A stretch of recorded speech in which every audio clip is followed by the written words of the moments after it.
This panel is titled Getting Women Off the Sidelines in Business and Public Life. And these women are anything but on the sideline of business or public life. Here to talk us through how we achieve this in our own lives, please welcome Senator Kirsten Gillibrand and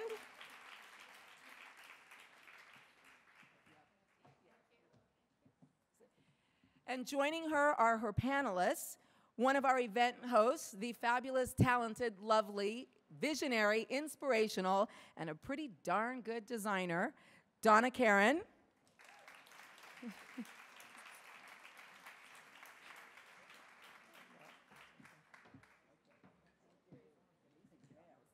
you. Michelle Ewbanks.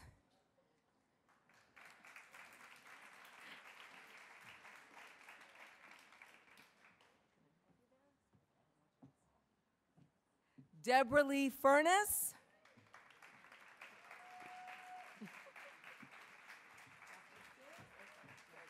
Nice to meet you also. And our last panelist, and certainly not least, Lisa Gersh.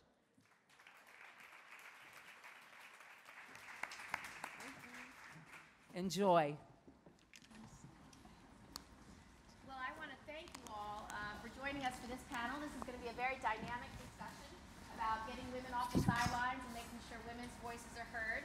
I want to thank Deep Hoku for her leadership in working to organize this conference and bringing women together to really embolden this generation to make a difference.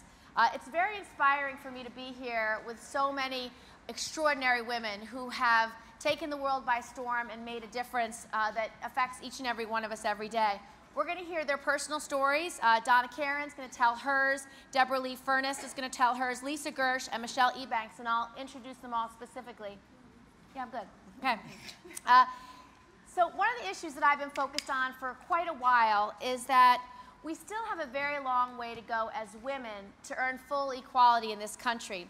Now, women make up more than half of the college graduates and more than half of the women with advanced degrees in this country. But women still are earning only 78 cents on the dollar. If you're an African American woman, you're earning 71 cents on a dollar.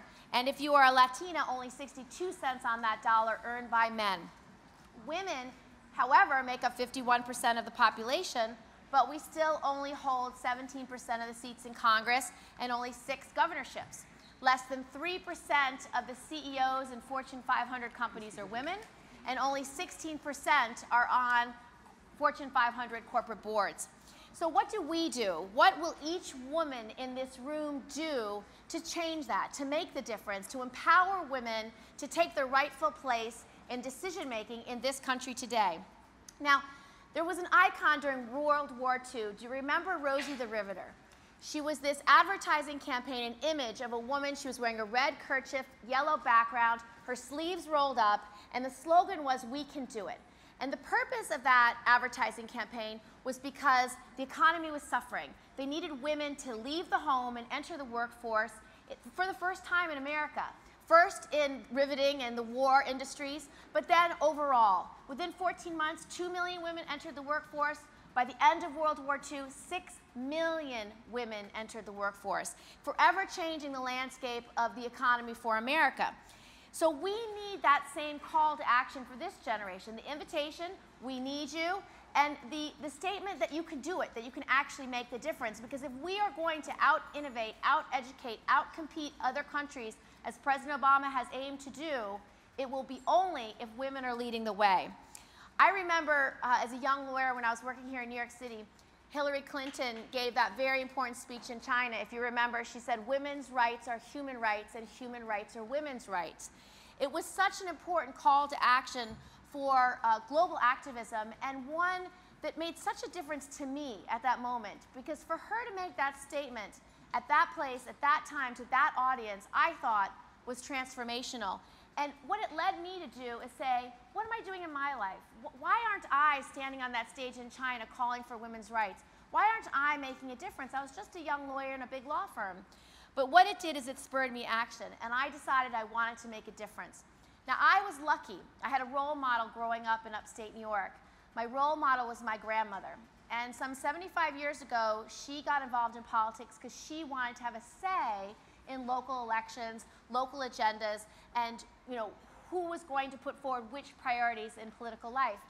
And she did two things. First, she made sure her voice was heard, and second, she made sure the voices of other women were heard. She organized women for the next 2 generations, and those women did the nuts and bolts of campaigns, door-to-door, envelope stuffing, phone banking, transformational. But what I learned from her was the lesson that women's voices matter, that what you do with your time matters, and that grassroots activism can actually make a difference. So today, I want to talk to you about what you want to do. What issues do you care about? Where do you want to be heard? Because the reality is when you are heard, the outcomes are better, whether it's in corporate America or whether it's in politics. So I want to very much talk to you about what you want to do, how you want to do it, and how we can get you more engaged. Now, we have an extraordinary panel who are each going to tell their stories about how they got off the sidelines, how they've made a difference, and what they want to do in the future. Donna Karan, our co-host of the We Symposium and founder of Donna Karan International, seeks not only to dress people, but to address them in mind, spirit, and body. When cancer so significantly impacted her family, Donna committed herself to a new model of philanthropy. She founded the Urban Zen Foundation to improve the lives of cancer patients and their loved ones and impacting real social change. She's now working closely with the Clinton Global Initiative to find sustainable solutions for Haiti, and we're going to hear more from her about that. Our second speaker is the internationally acclaimed actress and passionate advocate for children, Deborah Furness, who is a humanitarian who works for children as the driving force in her life. She co-founded the Rafiki Society in Vancouver, aimed to assist orphanages in Africa. She also founded a child advocacy foundation focused on improving adoption programs in Australia and educating adoptive children and their families. Our next speaker will be Lisa Gersh. She's the President and Chief Operating Officer of Martha Stewart Living Omni Media, overseeing the company's business, which focuses on inspiring consumers with unique lifestyle content and high-quality products. Lisa also served as the President of Strategic Initiatives at NBC Universal, where she pioneered the creation of groundbreaking educational national platforms. She also co-founded Oxygen Media and has decades of experience in creating strong corporate partnerships.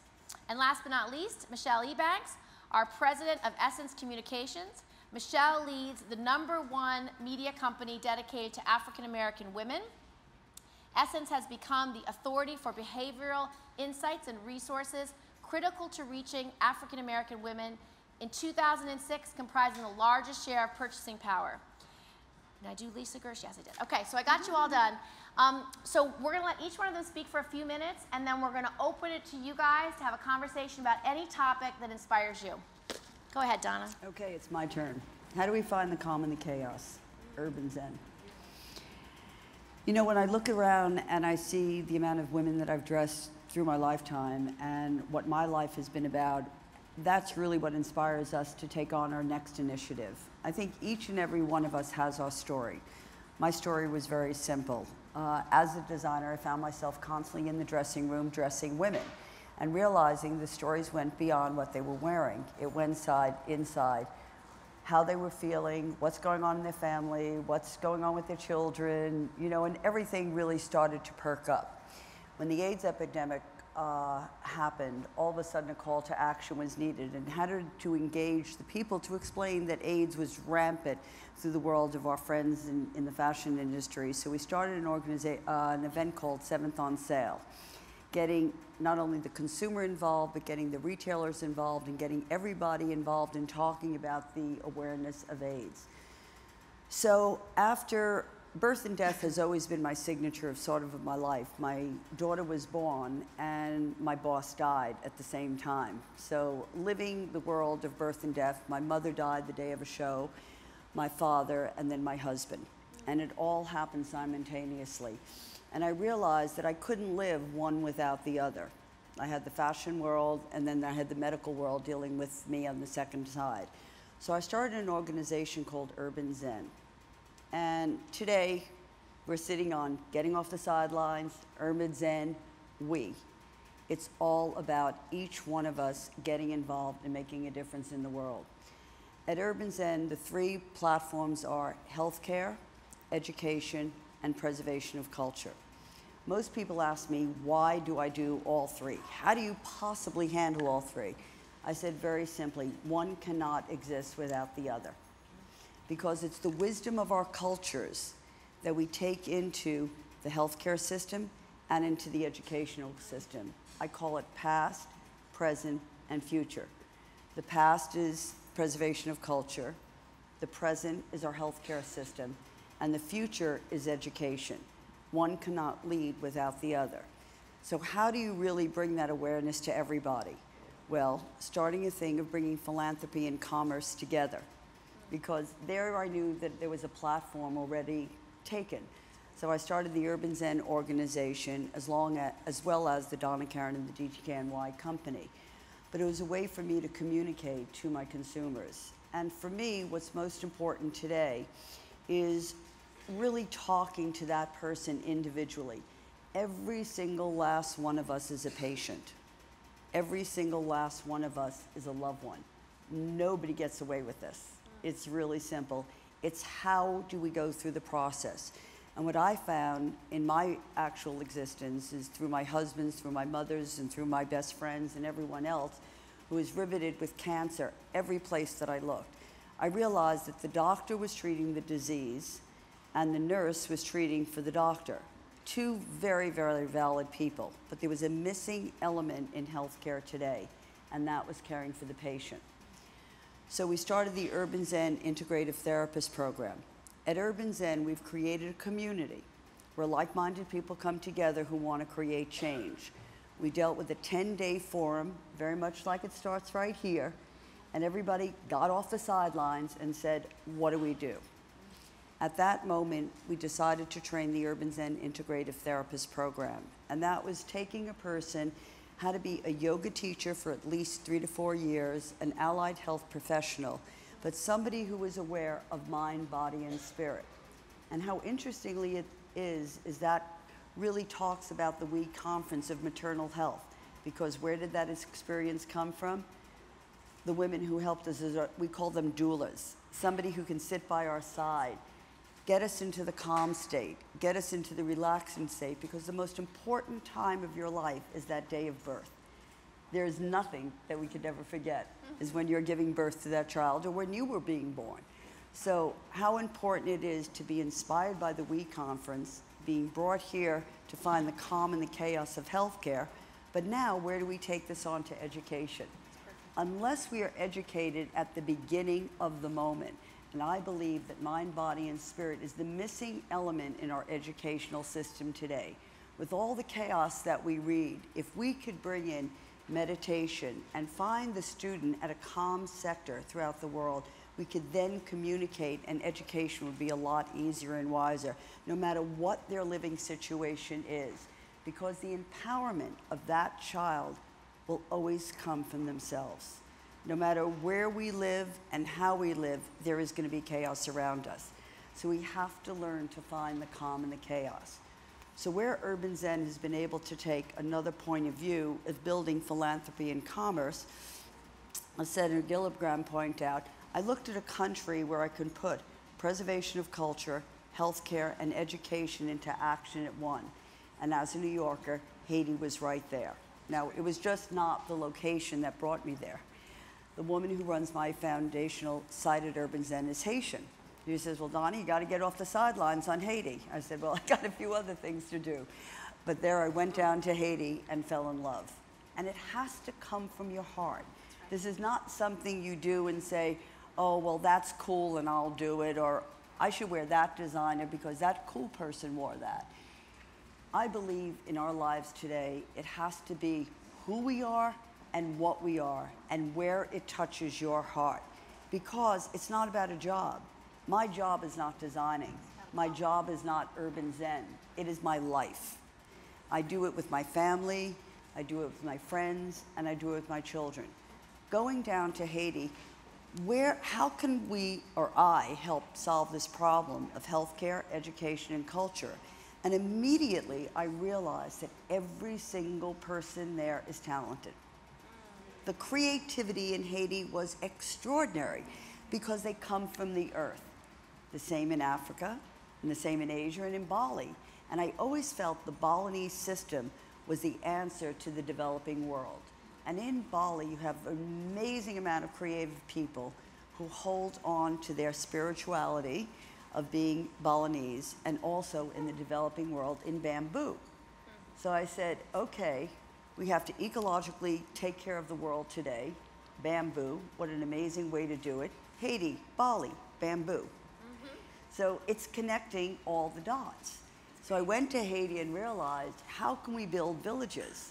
How can we build education? How can we build commerce? And there I realized it's all about recycling. So here today, you're gonna see a paper mache bag. What do you do with paper? Well, in Haiti, they build masks, and they have all these amazing, amazing masks. I said, well, what can I do with a piece of paper? So I designed a paper mache bag. I must tell you, I wear this bag every day. Today, the white bag is made for the White Ribbon Alliance. Great. Now, in this bag is another bag. Of course, they don't come together, you have to buy them separately. If everybody loves t-shirts, and in manufacturing, there's wastage. And at the end of the t-shirt, there's waste. So created was a white cotton bag out of recycled t-shirts. So not only are we helping the environment, we're doing everything else. I'm wearing today, not to promote sales, but I am. These are all horn made in Haiti. And I met with these Furnesses, the most amazing group of people. If I showed you where they work, I mean, I don't think you can really handle it. People say, how do you do it? You know what? I'm so passionately involved with somebody's soul and spirit, and I saw within their hands what they could make from a cow horn. So I got involved and I made some cow horn jewelry. The biggest joy in my life was seeing this walk down the runway at Donna Karan the other day during our collection show. So here it is connecting the dots. So here at Urban Zen store, at the Donna Karan store, and each one of you can go downstairs. There's a retail store. So if it's not anything else you want to help the White Ribbon Alliance, you can purchase something for yourself or for your friend, where we can put philanthropy and commerce together. I know that was a long-winded, but and we have a lot of great people here. It ties the whole conference together. Michelle, why don't you go ahead and talk a little bit about what you did to get off the sidelines and what lesson you have for this audience. Oh, thank you. Can you hear me? Yes. Yep. That was very inspiring. The calm and the chaos. I'm going to take that with me today. Well, for the last 11 years, I've been with Essence Communications, and Essence, the brand, is about empowering women, and particularly Black African American women. And I was struck, Senator, by the statistics you quoted initially when you look at the pay gap in women overall, but then for women of color are even further behind in pay relative to men. And it's interesting, though, we've all been inundated with results of the U.S. Census, and by 2020, all of the growth in U.S. families will come from multicultural families, mainly Hispanic, but Black and Hispanic. And yet, women in those communities are leading men in education, and entrepreneurship, and in employment. And men in the communities are leading, quite sadly, in job loss, in incarceration, and in high school dropout rates. So what does that mean in the communities where the greatest amount of growth is coming from? By 2020, all of our growth. What does that mean to our economy? The need to empower women of color, to strengthen her families, to be that economic force in this community is more critical than ever. I remember, my first memory growing up was with, being there with my mom as a single mom, been divorced, with my two older brothers. And she was a secretary. She hadn't graduated from college.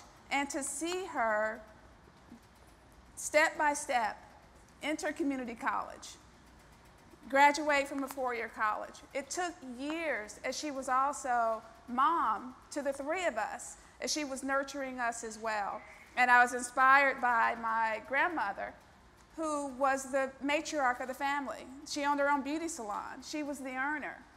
And it is quite powerful, I believe, to reach, to these communities to help empower women. And, one of the efforts that, at Essence, we've undertaken for the past couple of years is to pick a group of women in a community. And we typically partner. This past year, we partnered with the Shaka Khan Foundation. Last year, the year before, we partnered with Mary J. Blige's Fawn Foundation.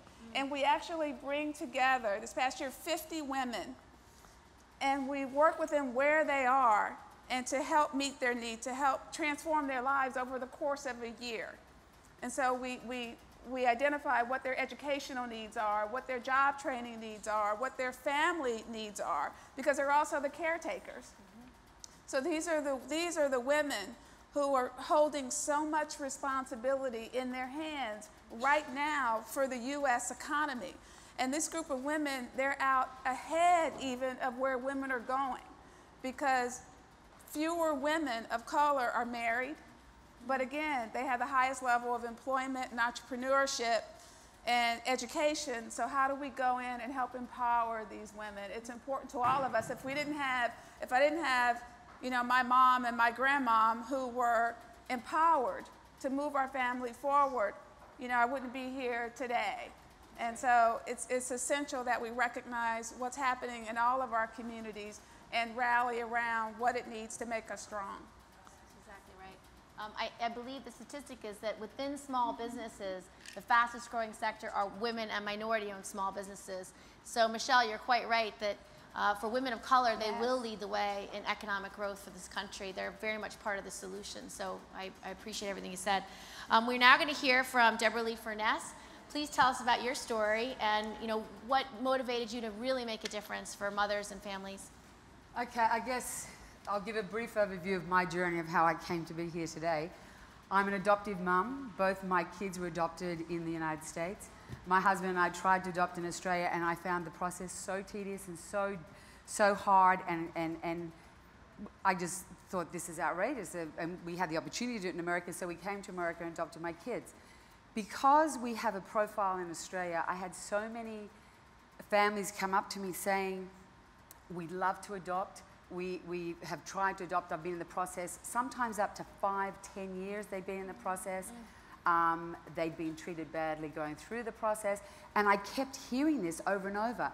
I knew, my main passion was, I knew there was 143 million orphans in the world, which is, it depends which statistics you look at.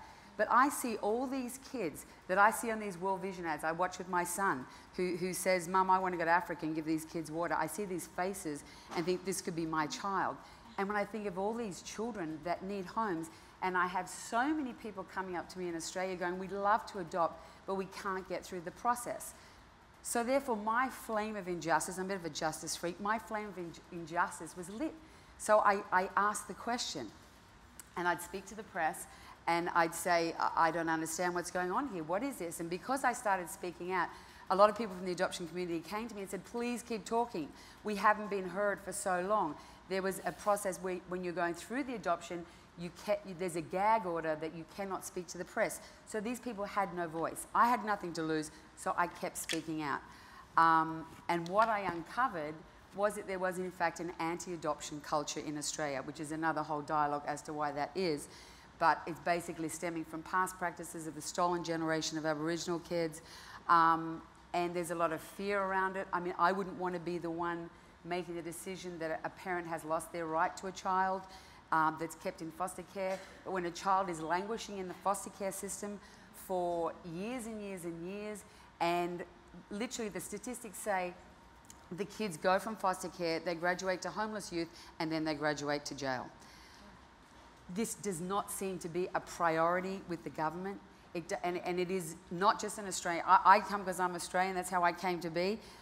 But this is a huge problem, and adoption in the world is decreasing because there is no accountability. There needs to be accountability police. They talk about child trafficking, which of course we have to oversee. I mean, there has to be measures in place. I'm all about accountability, but we have to step up. Children's issues have to be a priority. They're depending on us, the grown-ups, to be their voice and make the best decisions for them. And from what I see, and we all signed many countries signed the Convention of the Rights of the Child, whereby we state, the government state, we will honour every child having a permanent family. We're not meeting that. These kids are languishing in orphanages, and the statistics say that every 3 months a child is in an orphanage, they lose a month of development. So the mental health issues are huge. Anyway, so going back to so I started speaking about that, and then a like-minded group came to me, and we formed a group called Orphan Angels, whereby we became a lobby group to lobby government. So we started addressing it. I'm very impatient, and I was like, come on, like, it should take as long as gestation, 9 months, we can make this happen, let's make it happen. And I got some great ideas. Well, yeah. 4 years later, we're still talking, but I will get to there. So we kept talking out. Mind you, I spoke out about this, and I had many people on my side. What I encountered, which was very scary to me, because I thought I was right. I mean, we all, when we have a belief, we think it's right. I encountered the anti-adoption people who attacked me. So I realized that the people processing the adoptions within the state departments were in fact the anti-adoption people. Now, people go, anti-adoption? The anti-adoption consisted of relinquishing mothers, which is another whole journey I had to. These are the women of the 50s, 60s, and 70s, where the bastions of decency said, you have sinned, you're having a child out of wedlock. So state and church took the child away from the mothers, or they were young girls, their mothers made them give up their babies.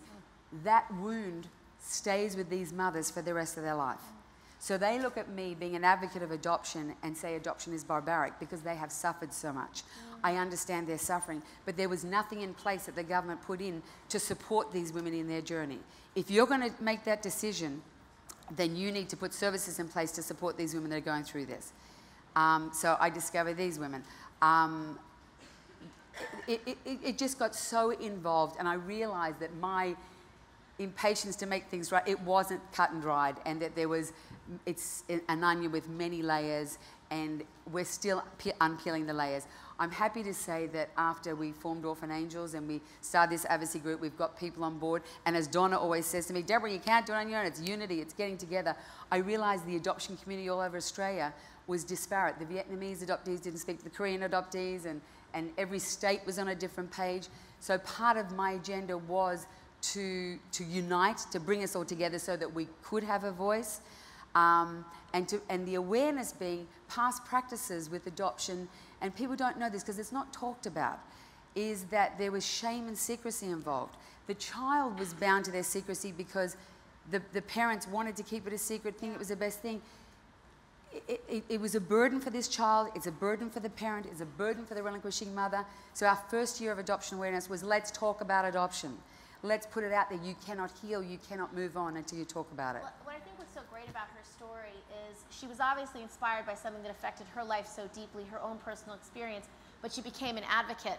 And it reminds me, I really believe that an impassioned woman is like flowing water. There may be blocks, there may be impediments in the way, but you find your way around. And it's such, and there is nothing that cannot be moved out of the way of flowing water. And I think the same is true for an impassioned woman. So that's wonderful that you are finding the ability to bring consensus, to find solutions, and continue to work towards an end. So thank you. And I just want to say that this year is our 4th year, and we actually this year, I've been given the opportunity, the forum, to speak at the press gallery to address this issue. It's the first time adoption has had a forum at the press gallery, and the Prime Minister is actually coming to our breakfast summit to address moving forward. So we're getting there. So it works. Advocacy works.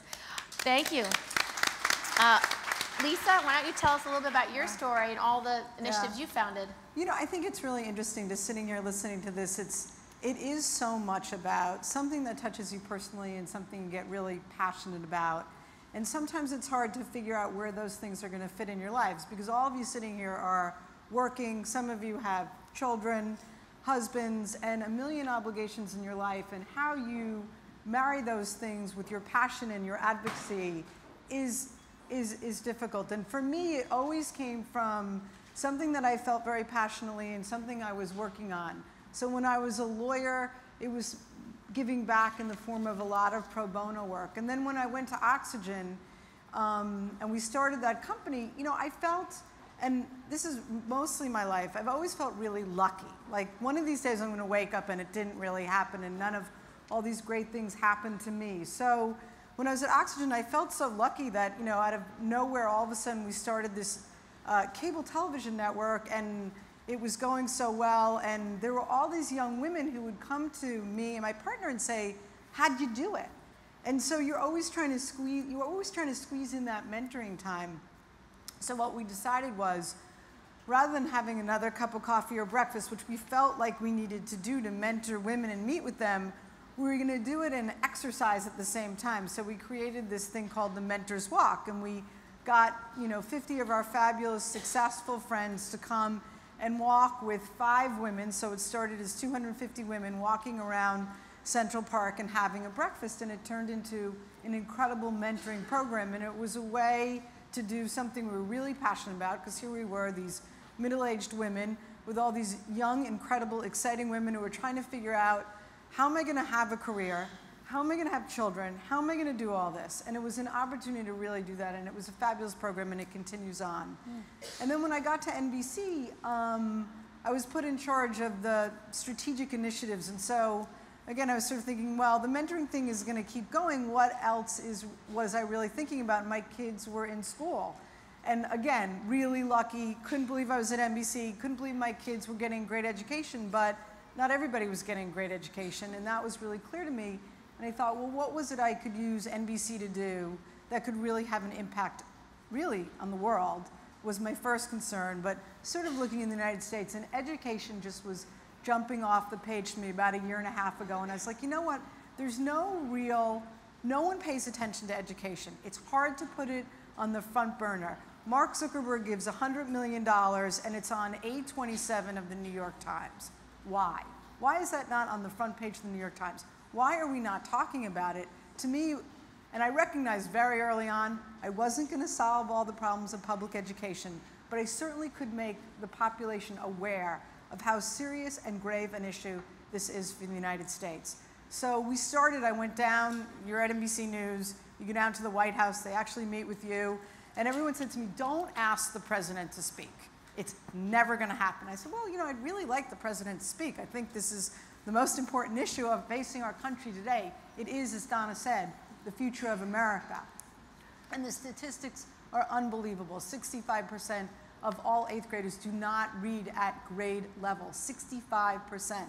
The dropout rate in high school is 25%, and in African American communities, it's 50%, meaning 1 in 2 kids who enter public high school are not going to graduate. What is going to happen to them? And that doesn't even begin to talk about post-secondary, and the graduation rates there are even more dismal. And after many, many trips down to Washington, D.C., we did get the president to agree to open the conference, which he did. Secretary Duncan spent 3 days, and it was the greatest awareness creating moment in public education last September, and NBC is actually going to repeat it again next Monday on September 26th. So I'm thrilled, but for me it was about how do I get involved in this issue? So from a business perspective, it was Education Nation, creating a 3-day event, everyone involved in public education, getting deep into the issue myself and getting really educated, because I learned early on, unless I was, no one was going to take us seriously. They were just going to think it was some event we wanted to put on, and really figuring out what we could do. What was the call to action? There was a lot of awareness, and I knew I wasn't going to solve the problem. So for me, it was about, I think there really are 3 issues that are so important to changing public education. The first is teacher effectiveness, a very difficult issue. Technology, of which there is very little in classrooms and really can be a big part of the solution. The third, and the one I thought I could personally impact the most, which is what I focused on, was parental engagement. Let's give parents 5 things they could ask teachers next month when they go for their parent-teacher conference. And by the way, I wanted to know, because while I consider well, the one thing I told, one of the 5 things was ask your teachers, your children's teachers, whether they've taken any tests recently and what the results were. So I did that, and I found out really interesting stuff about my child's education. And I just think there's a way, and I think corporate America, and as soon as I just started a new job, so I'm going to get my feet wet, and then we're going to go back to this, but how do we engage corporate America in getting parents more involved? Parents work in corporate America, they work in companies. How do we use the technology in corporate America to let parents engage? This is email. This is like snail mail. All they need to do is get an email. Johnny didn't come to school today. Johnny has a test tomorrow. Johnny failed his test. Johnny got an A in his test. Any information would be helpful if the school could continue, and you have no idea how difficult it is.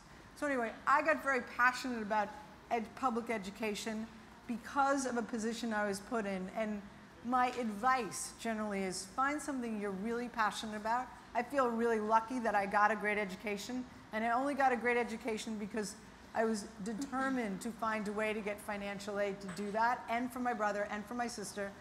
Neither of my parents went to college. Find something you're passionate about. Find something that you can relate to what you're doing during the day, because you all have really, really busy lives, and it's hard to fit it in, and then just go do it.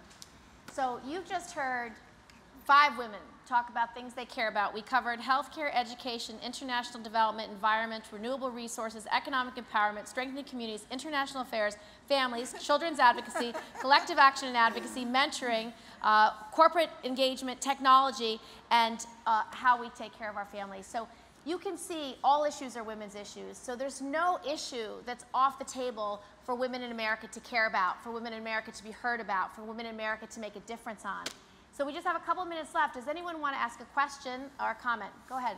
Stand and say what your name is. My name is Rahila, and I'm married one of actresses from Haiti. Great. Can we get a microphone? Got a mic for her?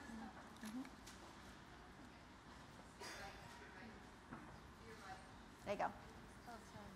Hi, my name is Rahila, and I'm proudly wearing one of the necklaces from Haiti that you can buy downstairs. And my question is for you, Senator. I am an entrepreneur. I'm at Wharton Business School, and I have a solar startup that's part of the incubator there. We produce small solar systems, and we sell them in Africa, and they are selling out. And the problem that we're having is there a way that you can help support entrepreneurs like me? Because I can't, if I was selling donuts in Philadelphia, I could get a loan from a bank. But with my type of business, even though I'm selling out, I can't get a loan. I have to rely on angel investors. So is there something that you, even, there are other entrepreneurs that are, you know, from our incubator that had $1 million in revenue, they had to go to 200 banks to get a loan. Wow. Is there something that you could do? Well, currently, the best way to get revenue, to get capital is through the SBA, the Small Business Administration. Specifically, they target women and minority-owned businesses, and they do incubators specifically for your kind of business. But I'm concerned that when we talk about the economy in the next 6 months, we have to have a whole investment in entrepreneurs and startups. I want to do a $10,000 tax credit so that you can get early stage capital right away to just the first expenditures you make as a business owner. We also want to make sure that when you invest, you can take those deductions right up front. We also want to enhance the work the SBA is doing at making simpler, because for a lot of people, an SBA loan is too cumbersome. But what you've just shown, though, through your own entrepreneurialism is why women will lead the revolution in creating a growing economy. Women will, through their ideas, innovation, and entrepreneurial spirit, be part of making this economy stronger and growing it faster. So thank you for your investment. The other way we could get you money is because you're focused on renewable energies. There's going to be a 30% tax credit we're hoping to put in place for all investment in renewable industries. Even if we're selling to other countries? Yes. When will that be? Yes, it's a bill that I've written, and I'm going to push that bill forward because it's a good one. Oh, great. Thank you.